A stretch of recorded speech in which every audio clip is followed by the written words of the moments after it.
ஆண்டவர் எங்களுக்கு இந்த நாளை தந்திருக்கிறார். இந்த புதிய ஒரு நாளை எங்களுக்கு தந்திருக்கிறார். இந்த நாளிலே ஆண்டவருடைய ஆசீர்வாதமும் அவருடைய கிருபையும் அவருடைய வார்த்தையின் வல்லமையும் எங்களை ஊடுருவ இருக்கிறது. இன்றைய நாளிலே நாங்கள் பயணிக்க இருக்கிற இந்த ஒவ்வொரு நொடி பொழுதும் ஒவ்வொரு நிமிடமும் எங்கள் ஆண்டவரோடு பயணிக்க, அவருடைய பிள்ளைகளாக நாங்கள் பயணிக்க இன்றைய நாள் எங்களுக்கு ஒரு நல்ல ஆயத்தமாக இருக்கிறது. ஆகவே இந்த நேரத்திலே எல்லாரும் கண்களை மூடி எங்கள் ஆண்டவர் முன் எங்களை ஒப்புக் கொடுப்போம். எங்களை நேசிக்கின்ற நல்ல ஆண்டவரை, இந்த நாளுக்காக நன்றி செலுத்துகிறோம். ஆண்டவரே, இந்த காலை பொழுதினிலே நீர் எங்களுக்கு தர இருக்கின்ற இந்த வார்த்தைக்காக நாங்கள் நன்றி செலுத்துகிறோம். நாங்கள் தியானிக்கிற இந்த வார்த்தை எங்கள் உள்ளத்தில் ஊடுருவ, எங்களுடைய வாழ்க்கையை மாற்ற, எங்களுடைய வாழ்க்கையை ஒரு புதிய பாதைக்குள்ளே கொண்டு செல்ல உங்களுடைய ஆசீரும் கிருபையும் என்றும் எங்களோடு தங்குவதாக. நன்றி இயேசுவே, நன்றி ஆண்டவரே, நன்றி இயேசுவே. புகழ்ச்சியாகுக, புகழ்ச்சியாகுக, புகழ்ச்சியாகுக. இன்றைய நாளில ஒரு முக்கியமான ஒரு விடயத்தை நாங்கள் பார்க்கறதா இருக்கிறோம்.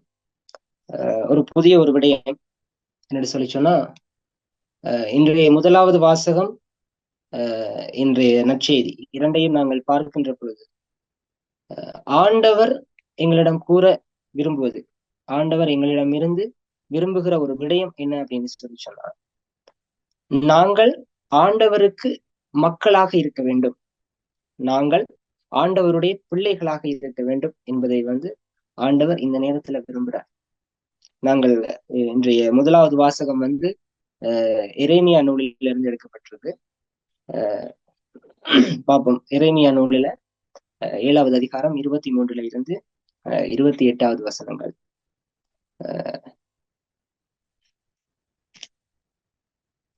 ஆனால் நான் அவர்களுக்கு கொடுத்த கட்டளை இதுவே: என் குரலுக்கு செவி கொடுங்கள், அப்போது நான் உங்களுக்கு கடவுளாய் இருப்பேன், நீங்கள் எனக்கு மக்களாக இருப்பீர்கள். நான் கட்டளையிட்ட நெறிகள் அனைத்தையும் கடைபிடியுங்கள், அது உங்களுக்கு நலன் பயக்கும். இன்றைய முதலாவது வாசகத்தை வாசிக்கிறதுக்கு இன்றைய முதலாவது வாசகத்துல என்ன விடயம் சொல்லப்பட்டிருக்கின்றது அப்படி என்று சொல்லி நான் ஷோர்ட்டா சொல்லி விடுறேன்.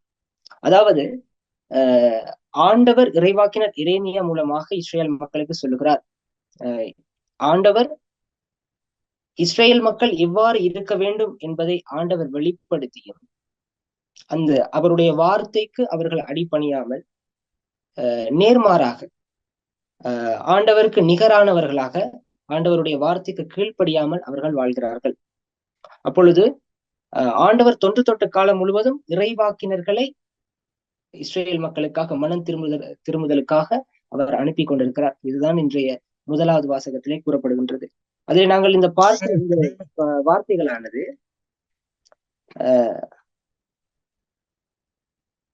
என் குரலுக்கு செவி கொடுங்கள் என்று சொல்லி ஆண்டவர் தன்னுடைய இஸ்ரேல் மக்களை பார்த்து சொல்லுகிறார். இஸ்ரேல் மக்களை மட்டுமல்ல, இன்று எங்களையும் பார்த்து சொல்லுகிறார்,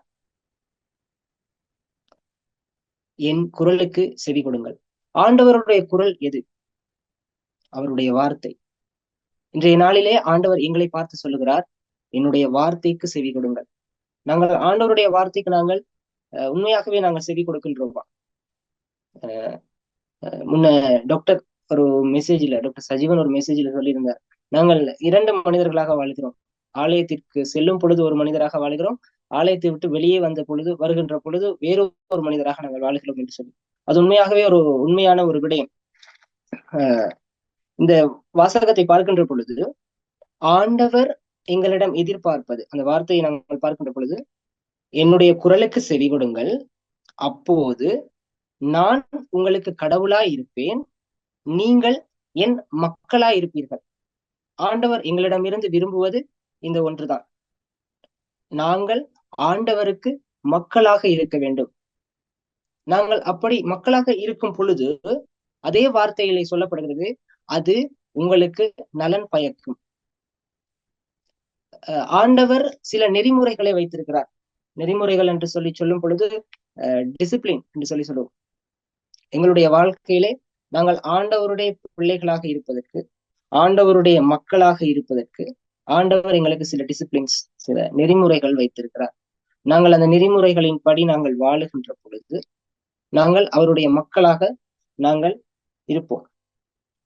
தொடர்ந்து அந்த வசனத்தை நாங்கள் பார்ப்போம். 24வது வசனத்தை. அவர்களோ செவி சாய்க்கவும் இல்லை, கவனிக்கவும் இல்லை. பிடிவாத குணமுடைய அவர்களின் தீய உள்ளத்தின் திட்டப்படி நடந்தார்கள். முன்னோக்கி செல்வதற்கு பதில் பின்னோக்கி சென்றார்கள். இயேசுவுக்குள் பிரியமானவர்களே, இந்த வசனத்திலே நாங்கள் பார்க்கின்ற பொழுது ஆண்டவர் தன்னுடைய மக்களாக இருக்க வேண்டும் என்று சொல்லி இஸ்ரேல் மக்களை விரும்பும் பொழுது அவர்கள் தங்களுடைய தீய உள்ளத்தின் திட்டப்படி அவர்கள் வாழ்ந்து கொண்டிருக்கிறார்கள். இந்த நேரத்திலும் கூட நாங்கள் ஆண்டவருடைய பிள்ளைகளாக இருக்க வேண்டும் என்று சொல்லி ஆண்டவர் விரும்புகிறார். ஆனால் நாங்கள் எங்களுடைய உள்ளத்தின் திட்டப்படி நாங்கள் வாழ்ந்து கொண்டிருக்கிறோம். என்னுடைய வாழ்க்கையிலே நான் ஒரு 8 வருடத்தை நான் வேஸ்ட் ஆகிட்டேன் அப்படின்னு சொல்லணும். என்று சொல்லி சொன்னா, நான் உண்மையாவே உங்களை எல்லாருக்கும் தெரியும், நான் ஒரு குருவானவராக வேண்டும் அப்படின்னு சொல்லி நான் படிச்சேன். செமினரியில போயிட்டு கிட்டத்தட்ட 2017ஆம் ஆண்டு என்னுடைய பரீட்சையில நான் தோற்றி பரீட்சையில சித்தி அடைந்து விட்டு நான் செமினரியில இருந்து நான் வெளியிலே வந்து விட்டேன். நான் வீட்டிலே தனிமையாக இருப்பதை பார்த்து விட்டு நான் தொழிலுக்கு சென்று விட்டேன். என்னுடைய வேலைக்கு நான் சென்ற பொழுது நான் மீண்டுமாக என்னுடைய பாவ வாழ்க்கைக்குள்ளே சென்று விட்டேன். நான் ஆண்டவரை விட்டு நான் என்னுடைய உலக ஆசைகளுக்குள்ளே நான் சென்று, அதாவது ஆண்டவர் என்னை குறித்து ஒரு திட்டம் வைத்திருந்தார். ஆனால் அந்த திட்டத்தை நான் விட்டுவிட்டு எனக்கென்று ஒரு திட்டத்தை நான் அமைத்துக் கொண்டு என்னுடைய உள்ளத்துக்கு ஏதுவாக எனக்கு விருப்பமான தீய திட்டங்களை நான் எனக்கு ஏதுவாக வைத்துக் கொண்டு நான் அந்த திட்டத்தின் படி நான் என்னுடைய வாழ்க்கையை நான் நடத்தி கொண்டு போனேன். ஆண்டவர் என்னை மீண்டுமாக அவருடைய பாதைக்குள்ளே அழைத்து அவருடைய மக்களில் ஒருவனாக என்னையும் சேர்த்து கொண்ட பொழுதுதான் எனக்கு இப்பொழுது தெரிகிறது நான் இந்த 8 வருடத்தை நான் எந்த அளவுக்கு வேஸ்ட் ஆகியிருக்கிறேன் அப்படின்னு சொல்லி. இன்றைய நாளிலும் அன்பார்ந்தவர்களே, இந்த இஸ்ரேல் மக்களை மட்டுமல்ல, ஆண்டவர் எங்களை குறித்தும் ஒரு திட்டத்தோடு அவருடைய பிள்ளைகளாக நாங்கள் வாழ வேண்டும் என்று சொல்லி ஆண்டவர் விரும்புகிறார். ஆனால் நாங்கள் எந்தெந்த நேரத்தில் எல்லாம் நாங்கள் எங்களுடைய திட்டத்தின்படி நாங்கள் வாழுகிறோம், எங்களுடைய விருப்பங்களுக்கு நாங்கள் வாழுகிறோம். ஆண்டவர் அழகாக சொல்லுகிறார், அவருடைய மக்களில் ஆண்டவருடைய மக்களாக நாங்கள் வாழ வேண்டும் என்று சொல்லி. நாங்கள் உண்மையாகவே ஆண்டவருடைய மக்களாகத்தான் நாங்கள் வாழ்கிறோம். ஒரு நிமிடம் நாங்கள் சிந்தித்து பார்ப்போம். எங்களுடைய வாழ்க்கையிலே நாங்கள் ஆண்டவரை வைக்க வேண்டிய இடத்திலே நாங்கள் எத்தனையோ விடயங்களை வைத்துக் கொண்டிருக்கிறோம். உதாரணத்துக்கு எங்களுடைய தொழிலாக இருக்கலாம், எங்களுடைய பணமாக இருக்கலாம், எங்களுடைய உலக போக வாழ்க்கைகளாக இருக்கலாம். நாங்கள் ஆண்டவரை எங்களுடைய உள்ளங்களிலே வைப்பதை விட்டுவிட்டு ஆண்டவரை வைக்க வேண்டிய இடத்தில் நாங்கள் அந்த பொருட்களையோ அந்த விடயங்களையோ வைத்து நாங்கள் அதற்குதான் நாங்கள் எங்களை பிள்ளைகளாக நாங்கள் எங்களை மக்களாக நாங்கள் வைத்துக் கொண்டிருக்கிறோம். எங்களுடைய ஆண்டவருக்கு நாங்கள் மக்களாக எங்களை வைத்துக் கொள்வதில்லை. ஆகவே இந்த நேரத்திலே நாங்கள் இந்த வாசகத்தினூடாக மிகவும் ஆழமாக சிந்திக்க அழைக்கப்பட்டிருக்கின்றோம். தொடர்ச்சியாக நாங்கள் பார்ப்போம் 25வது வசனத்தை. உங்கள் மூதாதையர் எகிப்து நாட்டிலிருந்து வெளியேறிய நாளிலிருந்து இன்று வரை ஒவ்வொரு நாளும் தொடர்ந்து என் ஊழியர்களாகிய இறைவாக்கினர்களை உங்களிடம் அனுப்பியுள்ளேன். அன்பார்ந்தவர்களே, வாசகம் எல்லாம் வாசிக்கிறதுக்கு டைம் காணாது, அதனால நான் ஷோர்ட்டை நான் முடிச்சு விட்டுருக்கேன். உண்மையா இந்த வசனம் உண்மையாவே நல்ல ஒரு வார்த்தை.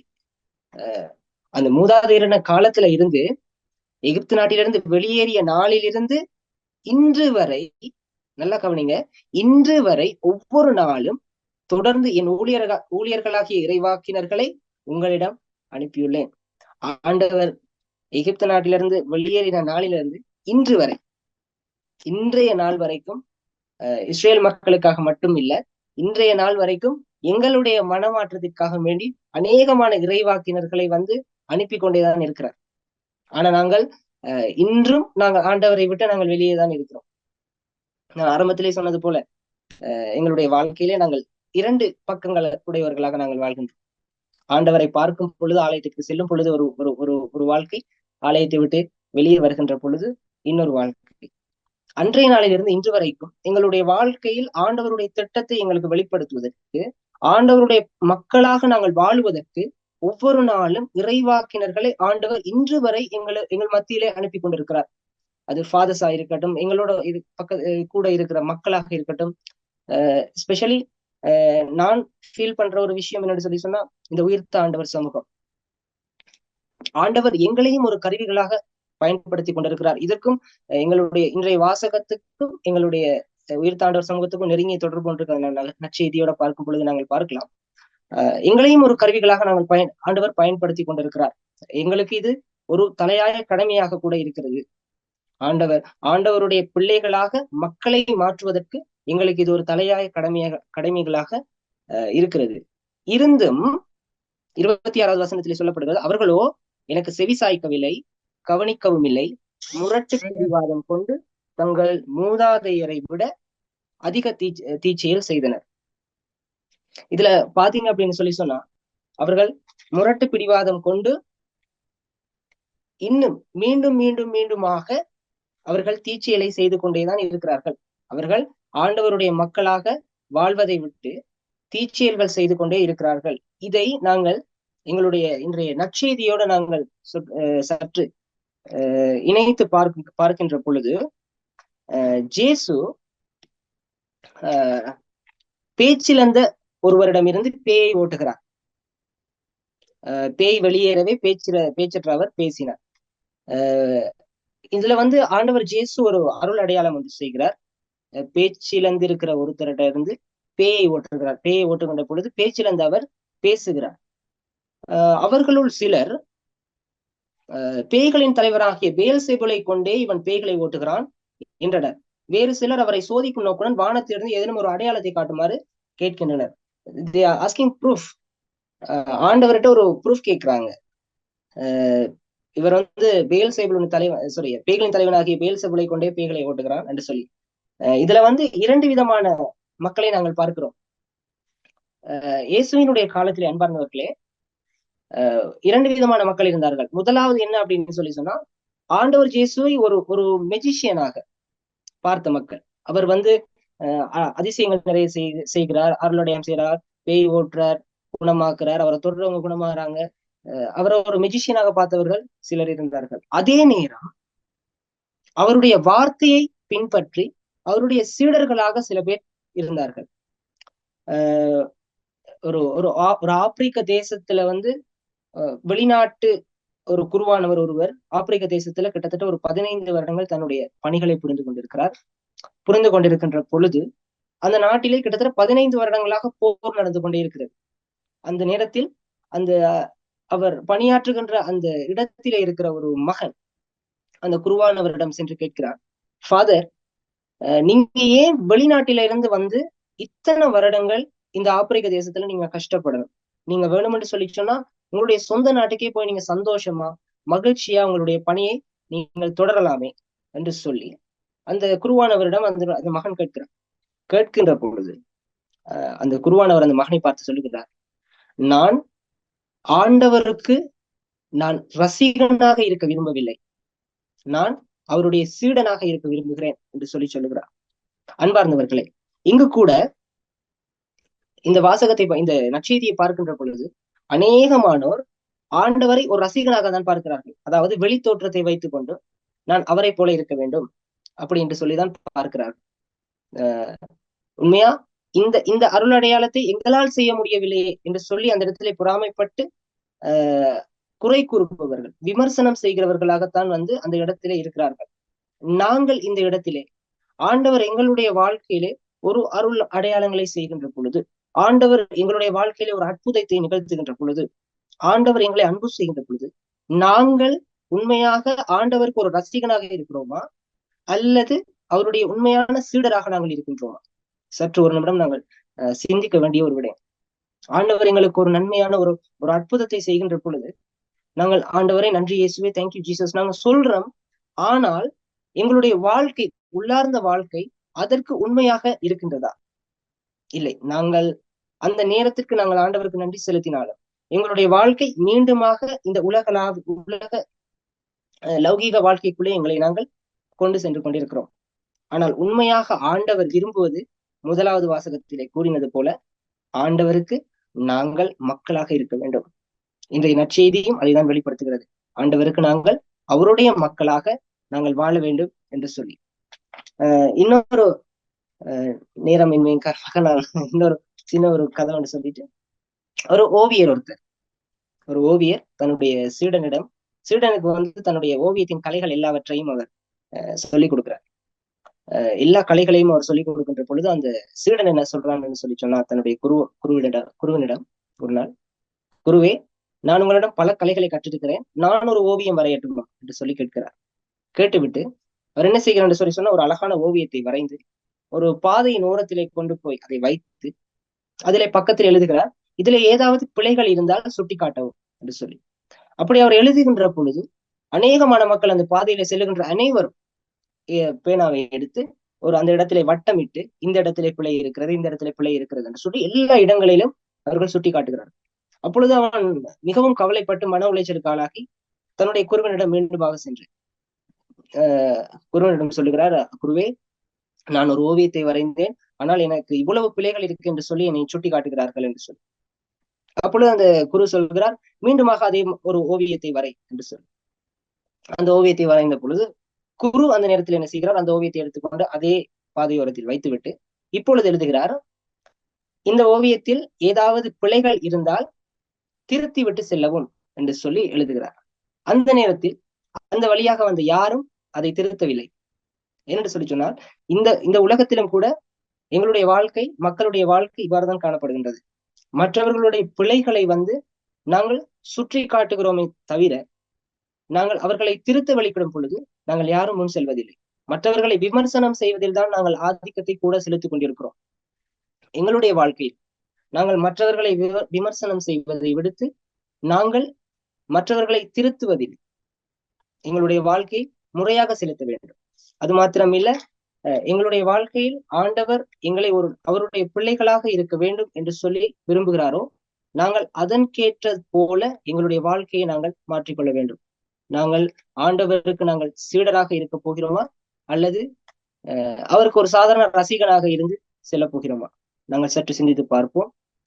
அனைவரும் இந்த நேரத்திலே கண்களை மூடி பாடப்படுகின்ற இந்த பாடலினோடு நாங்கள் ஆராதனைக்குள்ளே கடந்து செல்வோம்.